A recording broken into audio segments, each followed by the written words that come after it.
Bismillahirrahmanirrahim. Assalamualaikum warahmatullahi wabarakatuh. Alhamdulillah. Allahumma sholli ala Muhammad wa ala ali Muhammad. Rabbi shrahli sadri wa yassirli amri wahlul 'uqdatam min lisani yafqahu qauli.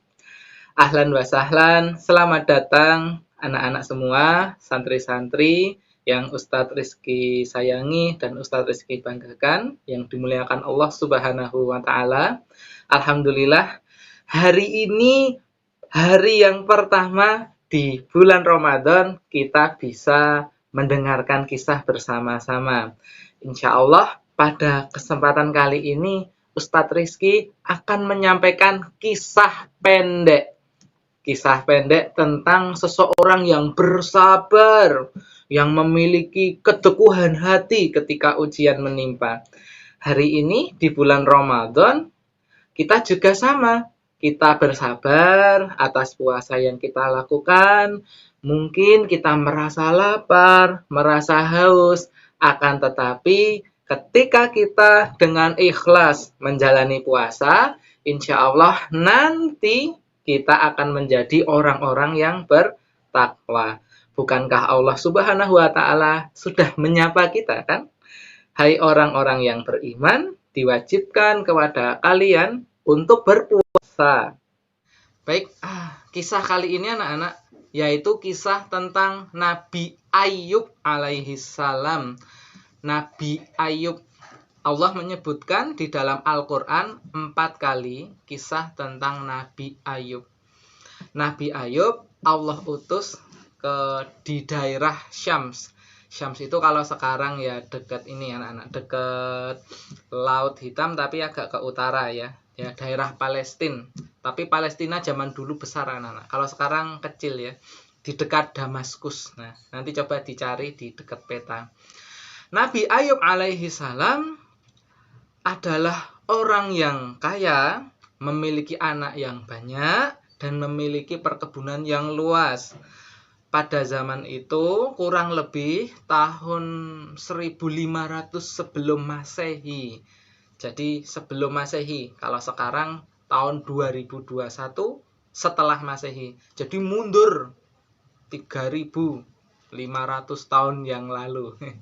Ya, lama sekali anak-anak ya. Dan Allah menceritakan kisah ini dalam Al-Quran. Nabi Ayub alaihi salam adalah sosok nabi, adalah seorang nabi yang sangat sabar. Apa bukti kesabarannya? Kita bisa lihat dari ujian yang dilalui oleh Nabi Ayub. Ketika Nabi Ayub memiliki sawah yang luas, memiliki ternak yang banyak, memiliki anak-anak yang banyak, memiliki kekayaan yang banyak. Suatu ketika, sawah-sawah yang dimiliki Nabi Ayub alaihi salam semuanya ludes. Rugi. Kalau sekarang panennya rugi. Jadi hilang begitu saja. Yang awalnya subur-subur kok tiba-tiba jadi tandus. Tapi apa yang dikatakan oleh Nabi Ayub? Nabi Ayub mengatakan alhamdulillah ala kulli hal.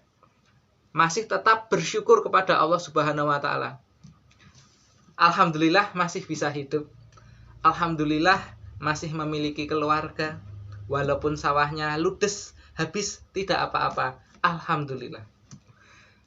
Bahkan tidak hanya itu, ketika Nabi Ayub alaihissalam sedang makan ya, tadi yang sudah sahur, yang sudah berbuka, alhamdulillah, sedang makan, anak-anaknya meninggal semua.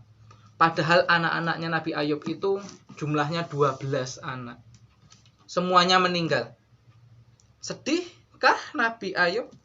Tentu. Tapi Nabi Ayub tetap bersyukur dengan mengucapkan alhamdulillah ala kulli hal. Alhamdulillah, tetap masih bersyukur. Bersyukur dirinya masih hidup, istrinya masih hidup, masih bisa bersyukur. Alhamdulillah, rumahnya tidak apa-apa, masih bersyukur.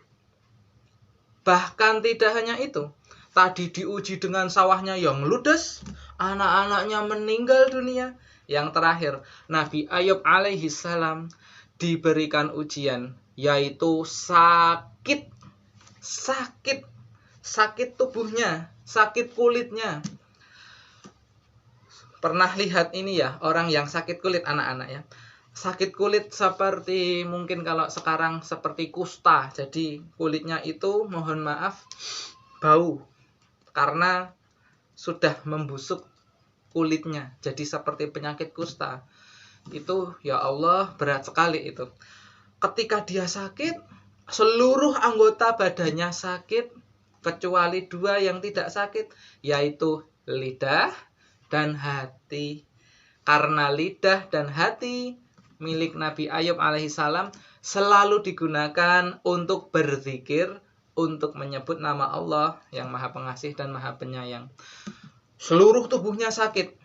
Bahkan dalam kisah diceritakan sakitnya sampai 18 tahun.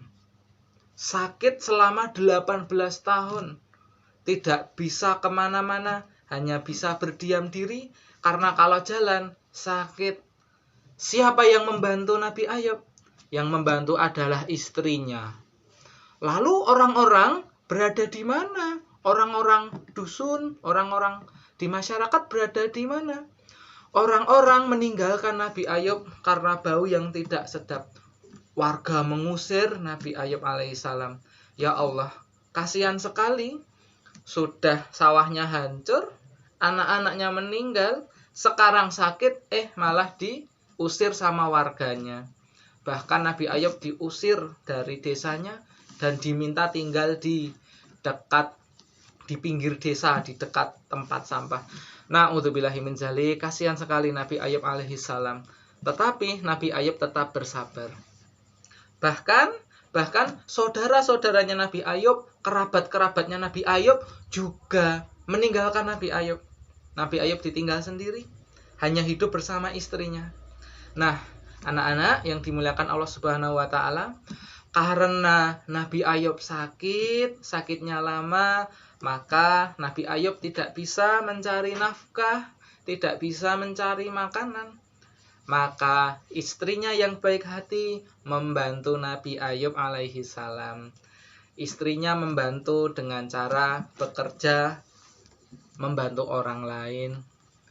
Tapi suatu ketika bosnya, majikannya dari istrinya Nabi Ayub tahu bahwa itu istrinya Nabi Ayub.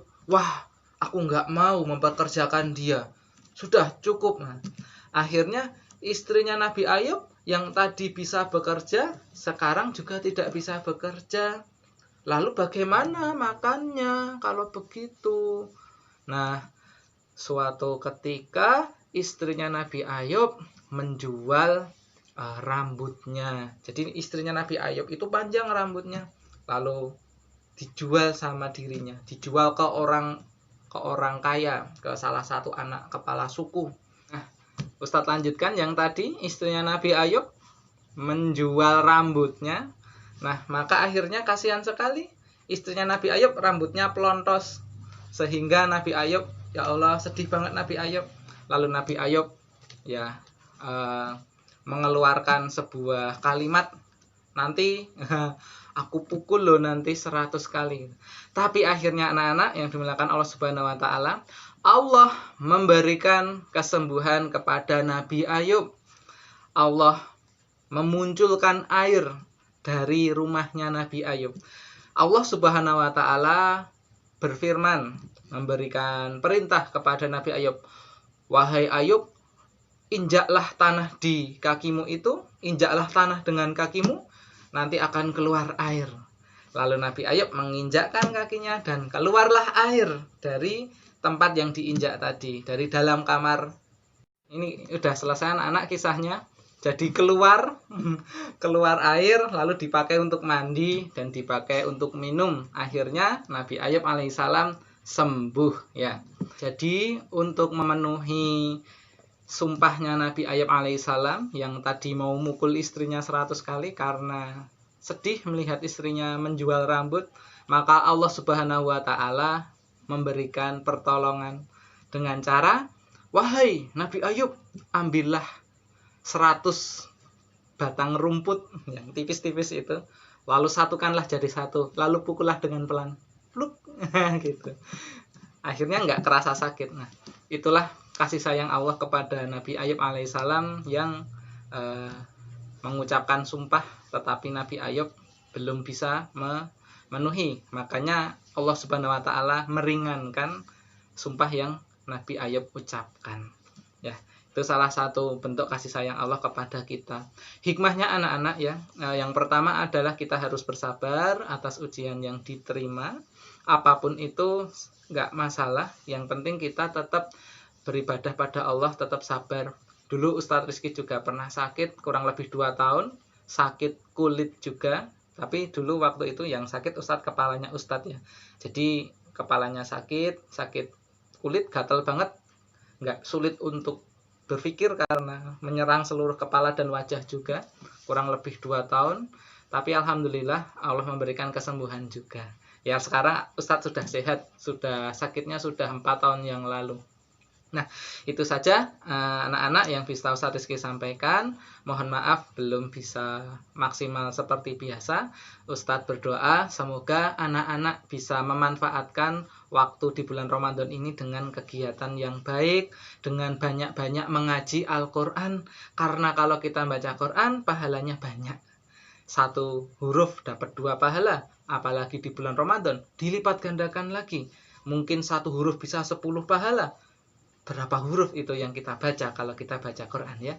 Jadi membaca Quran itu kita bisa belajar, kalau di kota belajar buku karimah, bisa hafalan, bisa memurojaah, bisa mengulang hafalan, bisa ziyadah. Semua aktivitas yang berkaitan dengan Al-Quran itu juga bisa dikatakan sebagai belajar Al-Quran ya.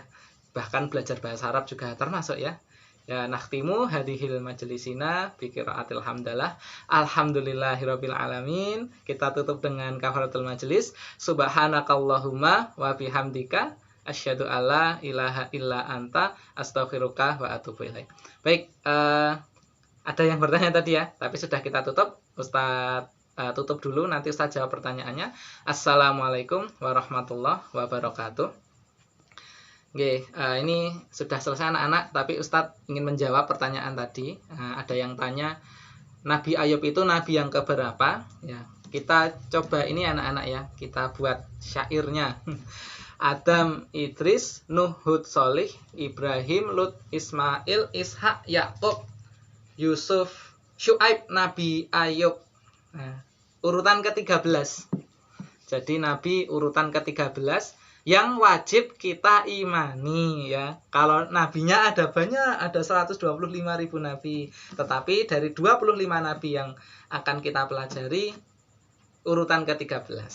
Nah, seperti itu anak-anak ya. Yang tadi bertanya, syukron, jazakumullahu khairan untuk pertanyaannya. Baik, itu ya anak-anak ya. Tadi sudah Ustadz tutup. Mohon maaf belum bisa maksimal. Silahkan anak-anak persiapan untuk sholat tarawih. Sebentar lagi kurang lebih 10 menitan sudah akan sholat isya. Ya anak-anak, Ustadz akhiri. Mohon maaf. Assalamualaikum warahmatullahi wabarakatuh.